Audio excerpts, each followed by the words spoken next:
the question at hand is, how much sunlight do pepper plants need? All right, guys, so we'll just do a rundown of some different spots here where I have plants outside, and we'll kind of give you an idea on how much sunlight. So these are Primatales right here, and I have them by this wall. The wall's only a few, it's like 3 foot tall, but that prevents them from getting too much afternoon sun. Okay, that makes sure that they don't get too much afternoon sun. So they get morning sun for probably, I don't know, about 5 hours. So yeah, you're looking at probably about 5 hours worth of sunlight for those. And then I got these here. These also get morning sun, but this shed blocks them from getting the afternoon sun.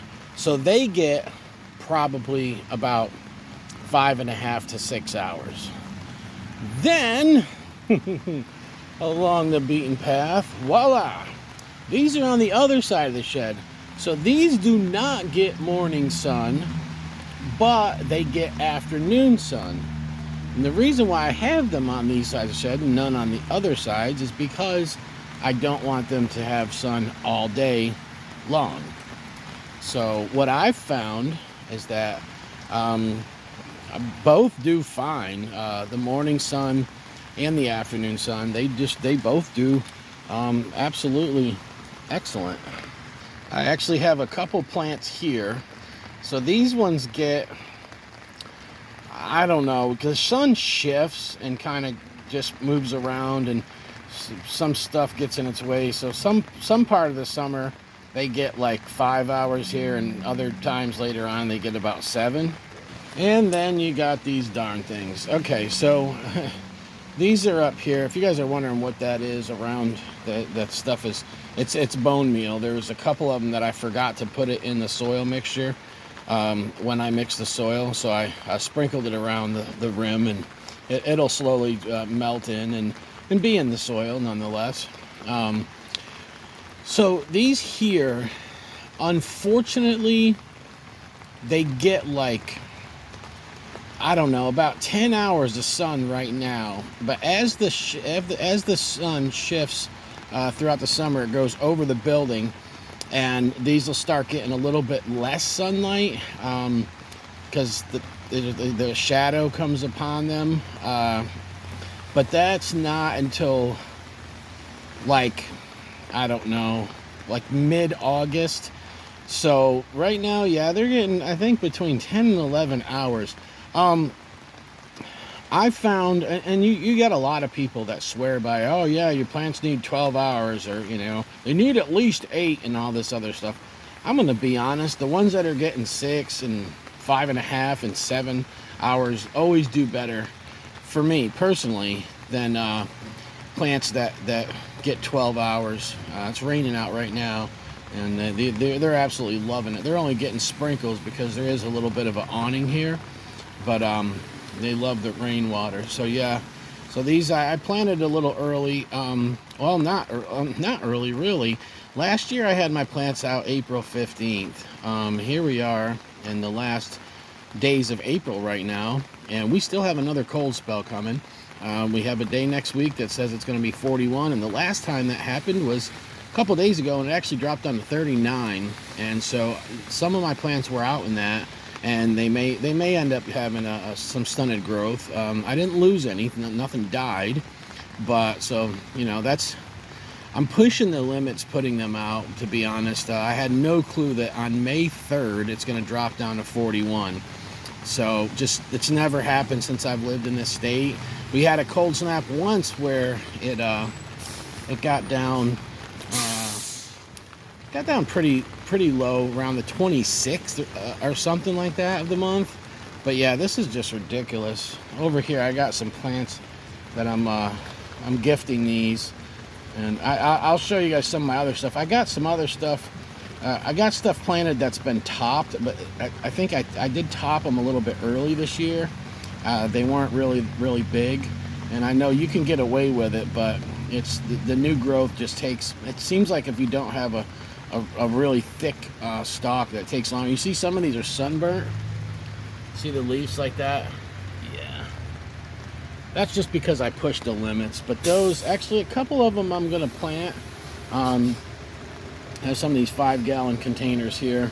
I'm gonna wait until that next week after that 41-degree day, just in case that does stunt growth of some of my plants. I'll have some that it won't stunt the growth, but these are out here just now, just to give them some wind and some little bit of rain action, get them used to it. And they do get some UV rays, so it's, when you're hardening off, it's still good, even on a rainy day like this, to put them outside.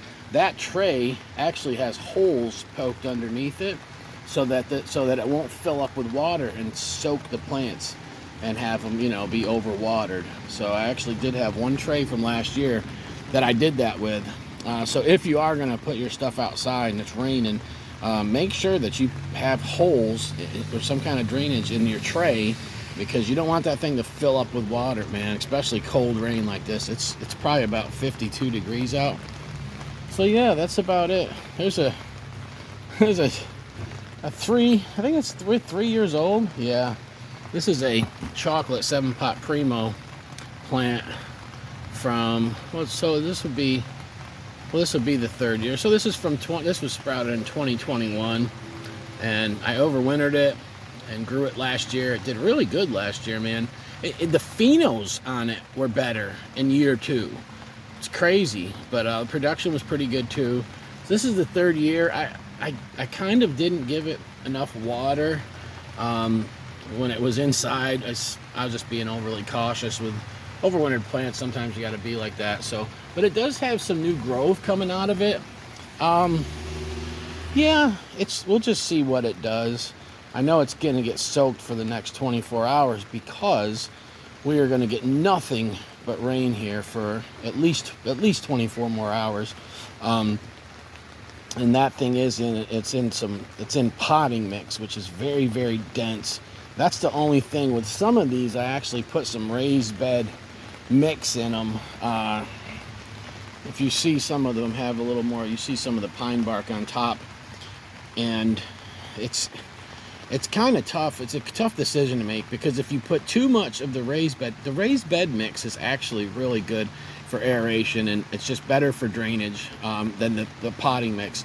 The only thing is that when your plants get them roots fully developed and they're big, and you want to leave them alone for a hot weekend in August, the raised bed mix will not hold as much moisture. It just drains out a lot easier, so you got to tend to them more. But me, I like to put some of the raised bed mix at the bottom of these containers, or I'll mix a little bit in with the potting soil, because I'm telling you, I had a couple of pots that had just the potting soil in them, and they sat and they got wet, and they sat for like a week without me doing anything, without any rain on them or anything. And I stuck my hand down in the soil, and it was just straight mud, and it was very, very compacted and dense. So that is the issue that you'll run into, is like, how much perlite do you want to put in, or do you want to mix in something that's a lighter soil that has maybe more pine bark in it? And that's the decision you're going to run into. So yeah, these are all these plants right here are chocolate and caramel Primatalis. So, but yeah, I'll update you guys a little bit more. I just want to talk about how much sunlight do pepper plants need. And I will say that you have to work with what you got, okay? You see here, I have plants here that are going to be getting 10, 11 hours, and I don't like that. The reason why, though, I don't really have many other places where I can put them where there's, just the right amount of shade. And so you see at some of these other spots, I mean, you just take a look at this shed. This is ideal right here, but of course, I do got to get in the shed, so I can't line up too many plants here. But just want to keep it looking nice. But this is ideal right there. They get morning sun, and so whatever time the sun comes up, it starts trickling through, and you see it around 8, 9. Then around 1 o'clock, 1:30, the sun actually goes over that, and then they start getting shade. And these right here, this location I've found, so I don't know, 6 hours. I mean, sometimes 5.5. You know, the sun shifts a little bit. It's weird. One of them, I can't remember which one, but one of them, the sun actually hits the side of the plant, like over here, for quite a while. And I'll notice that those branches that stick out over that way are not happy because they're just getting way too much sun. But I've found that like 6 hours, if it's morning sun, 6 hours, if it's afternoon sun, 5 or 6 hours even, no problem. But I've found that 6 hours is the sweet spot for me, where I am in North Carolina. It gets very, very hot here, okay? And so that's just what I found. And like I said, we got those, and then we got these. This big old container right there, yeah. That's a 10-gallon right there. Oh man, it just, anything I put in that pot just grows great. But so yeah, what I found is that they really love that 6 hours, 6.5 hours, doesn't matter. I mean, even in front of the condo, I'll show you guys at another time when we get it all straightened out, but I showed you guys last year that there's a certain part of time, there's a huge tree in the way where they only get 5 hours, you know? They get 5 hours of sun, man, and they do freaking great. They absolutely love it. So how much sunlight do pepper plants need?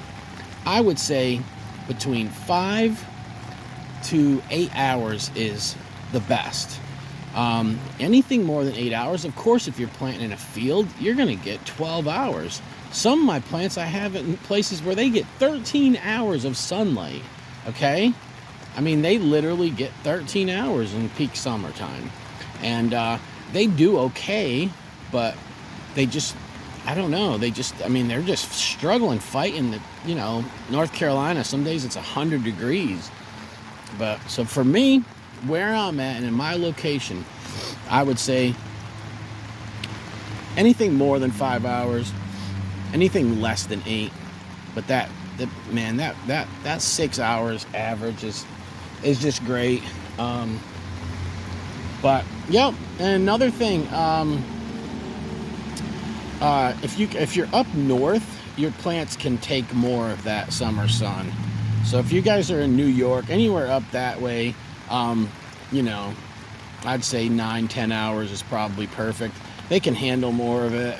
But even up there, there's going to be places where you'd be able to get away with, you know, 6 hours or less. Thank you guys for watching.